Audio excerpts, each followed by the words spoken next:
U.S. President Donald Trump announced an attack on Iran over the weekend, moving oil prices, of course. And here to talk about the U.S., Israel and Iran geopolitical tensions that's driving oil prices right now is Akaash Maharaj, fellow at the Munk School of Global Affairs and Public Policy at the University of Toronto. It's good to have you join us. Thanks so much. Thank you.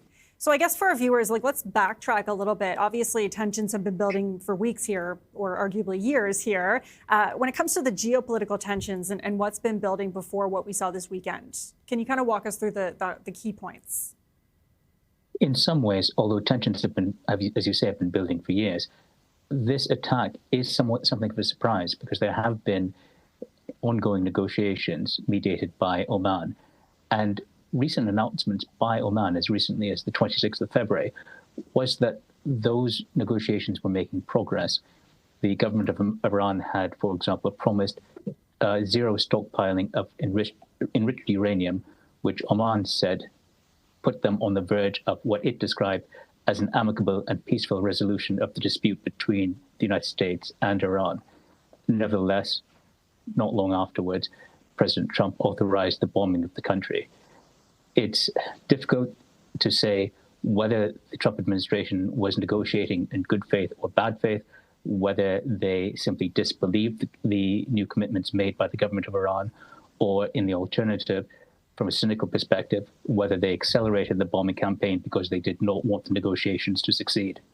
An interesting point. And as we talk about these negotiations, right, they are around nuclear weapons. How much of the negotiations and the intent here is on nuclear weapons, and how much is maybe based on oil, if any, of that intent? Both play a factor. The legal basis of this bombing is that Iran posed a clear and present threat to its neighbors, to Israel and to the United States because of their nuclear program. And to be clear, Iran does have a long history of dissembling, making false promises and promises it would not keep. So, for example, it had at one point agreed to limit uranium enrichment to about 3.6%, which is what would be reasonable for civilian use in reactors. It had reached enrichment of as high as 60%, so more than 10 times that level. They have been an untrustworthy negotiating partner on the nuclear front.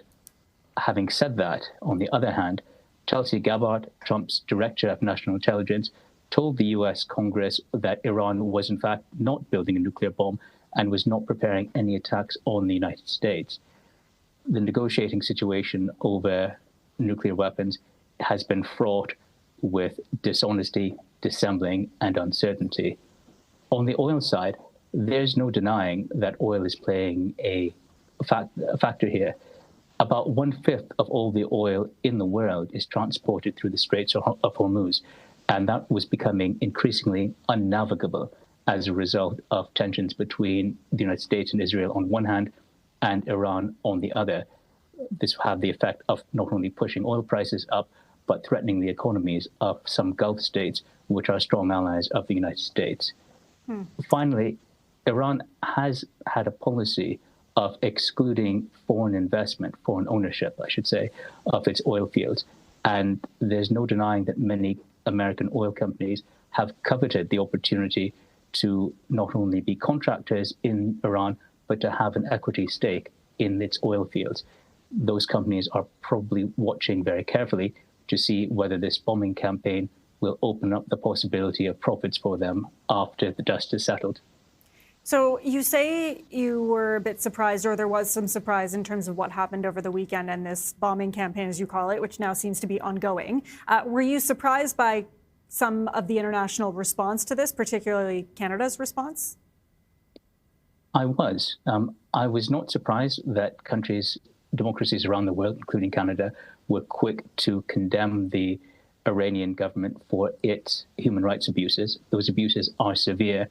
And no one should be in any doubt that the government of Iran under the Ayatollahs is a brutal dictatorship which has no support of its own population.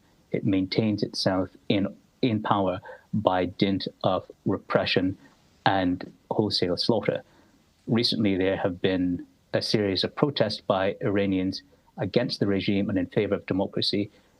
The regime responded by killing somewhere between 7,000 to perhaps 35,000 of its own citizens. No one should shed any tears about the potential fall of the Iranian government. On the other hand, I was surprised that the government of Canada and other states have not simply condemned Iran, but actively supported the bombing campaign by the Trump administration.